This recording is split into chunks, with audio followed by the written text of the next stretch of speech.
Hello everyone, Pally here, and welcome back to Path of Exile 2. In today's video, we're going to be showcasing the Blood Mage Witch build that I've been playing on stream for about the past week and a half. Believe it or not, every effect that you are seeing is caused by just a single button press. The only thing we're doing is pressing Fireball, and then that is triggering these small skulls to spawn up out of the ground. Those skulls are immediately being exploded with the use of some cheeky uniques. And then the death of those minions is causing these comets and ice walls to form all around us, just annihilating everything that has ever existed. Now, it does come with some drawbacks. You may have noticed my health bar. Personally, I think that's hilarious. You may not. Secondly, it sounds like this all of the time.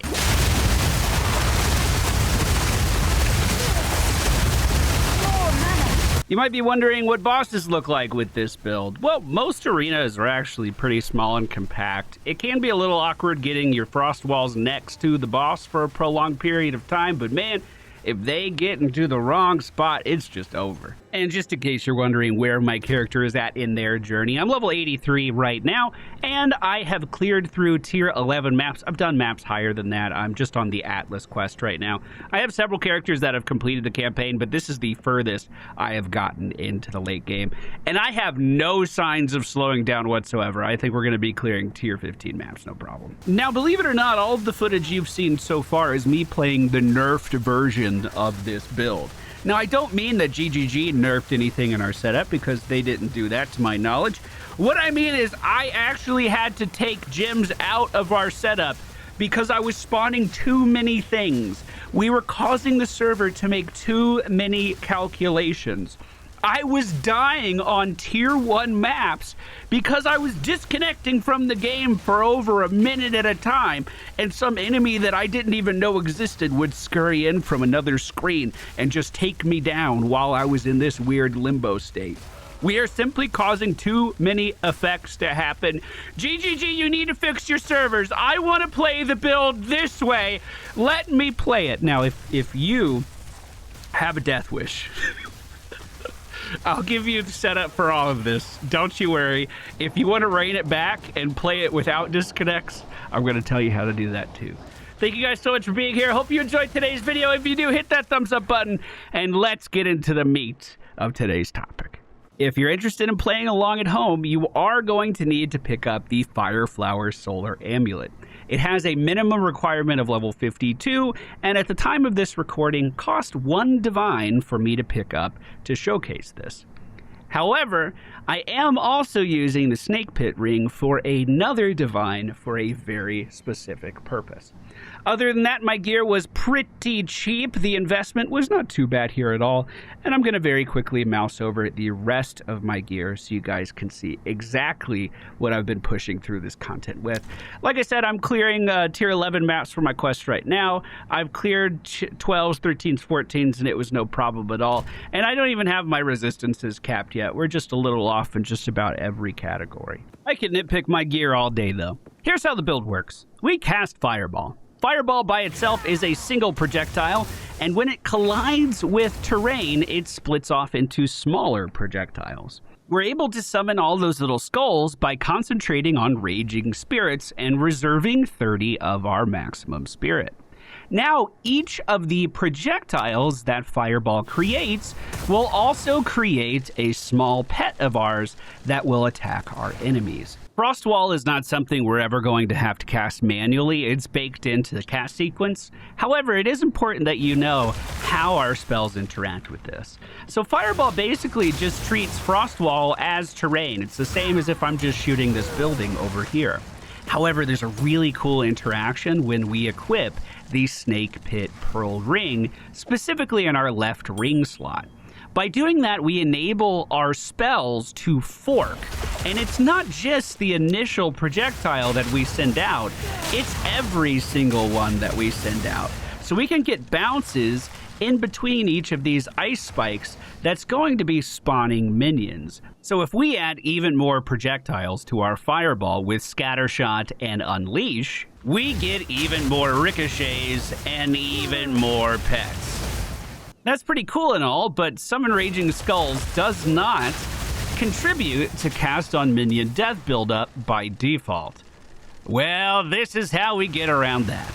No surprise, it's the Fireflower's Solar Amulet. That little line where it says take 100 fire damage when you ignite an enemy, well, it turns out we don't have to be the ones taking that damage. The Necromantic Talisman passive on the tree allows us to take all bonuses from our equipped amulet and apply them to minions instead of us. That means we can burn those small skulls that we are summoning in and effectively kill them off. Is it a little messed up that we're bringing friends into this world only to sacrifice them?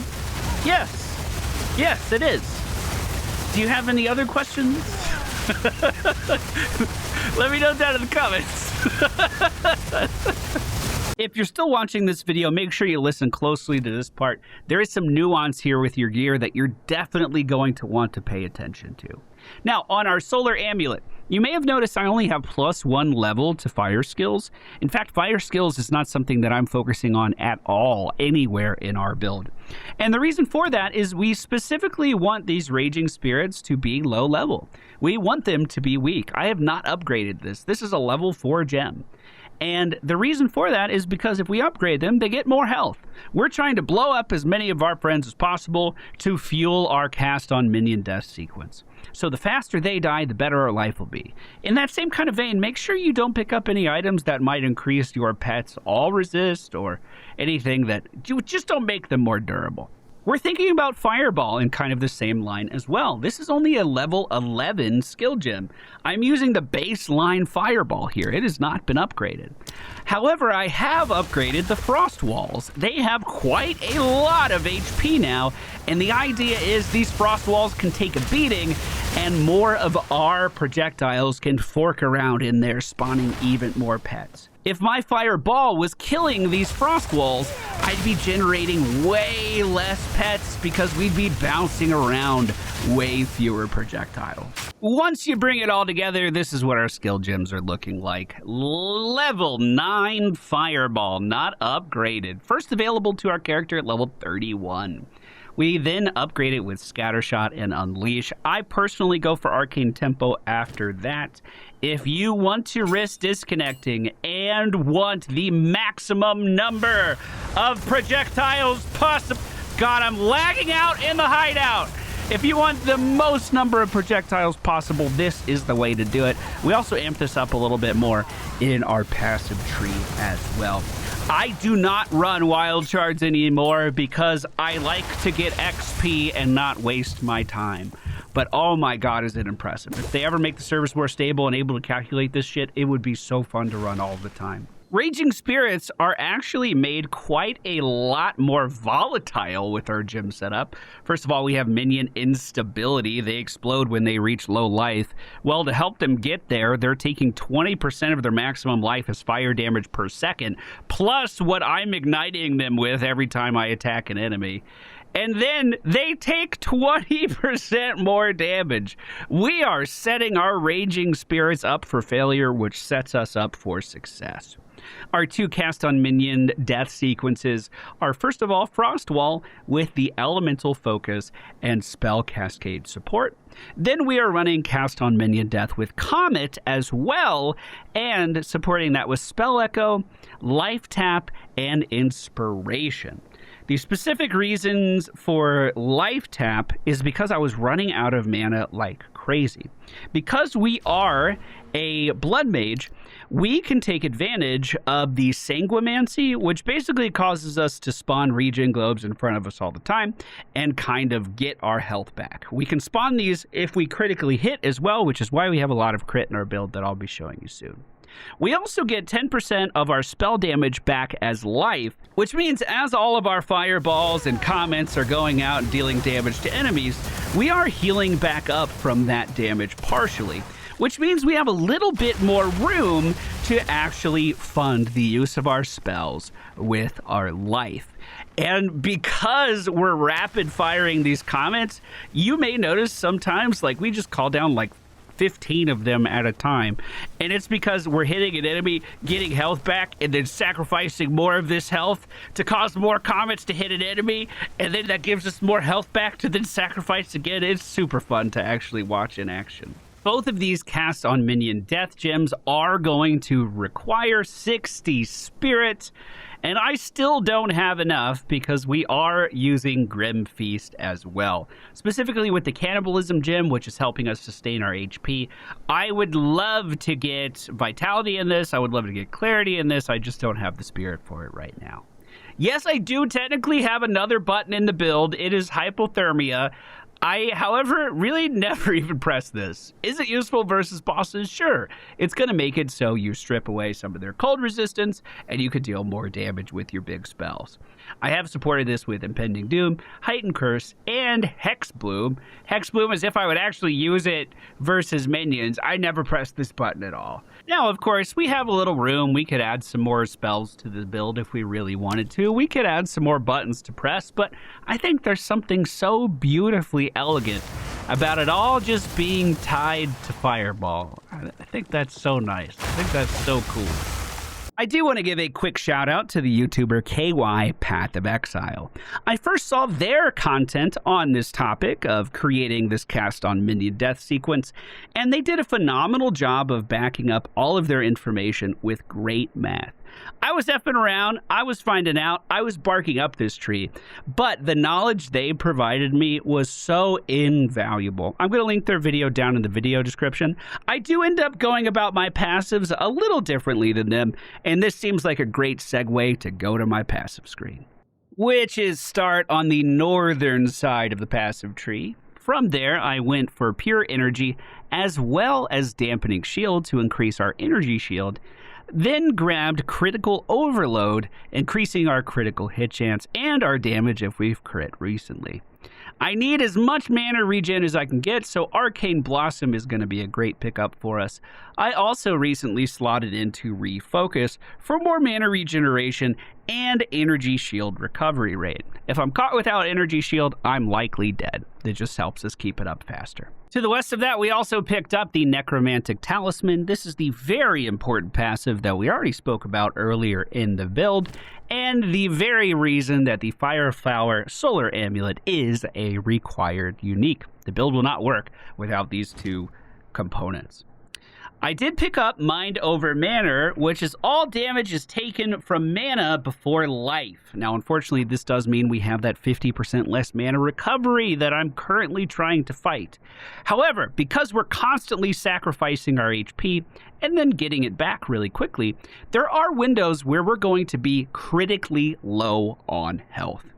Mind Over Matter simply stops me from being one-shot when we are in those super sketchy windows. Since picking this up, my survivability has gone up a ton. Normally, that wouldn't be a problem, but because we're using a Xeri's Disdain, some of the damage we take can actually go through my energy shield, which is why this one-shot protection is so important. From there, I did pick up all naturals so I could get some increased elemental resistances. My plan is to spec out of this once we fix our gear a little bit more.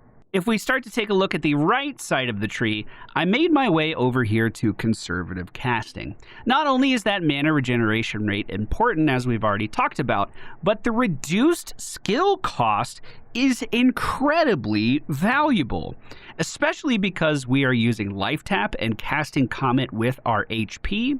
We're already using Inspiration to make that cost less. This makes it even more efficient and allows us to be able to chain more Comets back to back because we're not taking as much health away each time. We can fuel it with more of our health. Kind of in that same vein, we pick up Deep Trance, which once again reduces the cost of skills. I'm very aware we don't have attack speed. I tried this without the reduced cost skills, and it felt like crap. We need these. We also take the very bulky crit nodes just underneath that. And over here on the left, you can see Psychic Fragmentation. This allows us to fire additional projectiles, which is kind of what our build is all about. If we're spawning more projectiles, that means we're spawning more skulls. That means we're casting more comets. We're casting more frost walls. All in all, I think this is a great pickup. If we continue to follow this line up, we see an incredibly important cluster of passives. This is all about triggering spells, which is what casting on Minion Death, casting on Ignite, casting on Freeze, all of that stuff is a trigger. So super important for us to grab all of these here. And then southeast of this, there's another node that is all about triggering that we pick up as well. I have seen others use Eternal Youth here as a defensive layer. Personally, this was not for me. I tried a bunch of different passive setups to try to make this feel better, and I just thought Mind Over Matter was working better for me personally. To help my defenses a little bit more, though, we can make our way up here to the top row and grab the very potent Patient Barrier for that 60% maximum energy shield increase. Right next to that, there's a little bit more crit. And as we figure out our mana return, we can definitely refund some of these talents to pick up a little bit more crit here and there in the build as well. As far as the jewels that I'm running, a lot of them have the same vibe. Increased spell damage, meta skills gain energy faster, and whatever was the cheapest thing for me to buy. I'm not made of money. Meta skills gaining energy is the most important thing. I also got some cold damage. Oh, recover 2% of life. I got another one that recovers 2% of mana on kill as well, although I don't think those are super important. If I was to do this again, if I had infinite money, I would get crit chance on these two or crit damage on these two and just throw around even more crits.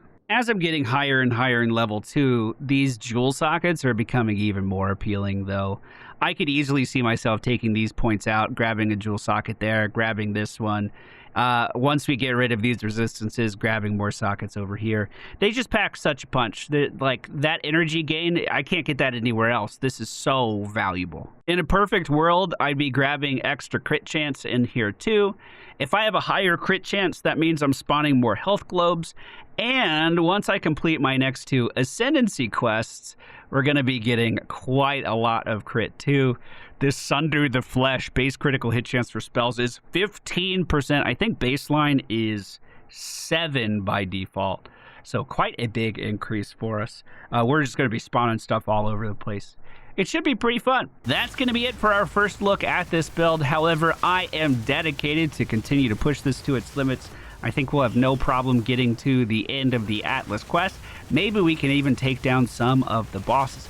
But I also have some other builds in mind too, so don't you worry if this wasn't quite your fancy. I have some other projects in the works as well. Thank you all so much for watching today's video. If you enjoyed it, please be sure to hit that thumbs up button. Subscribe if you're new here, and I will see you all again very soon.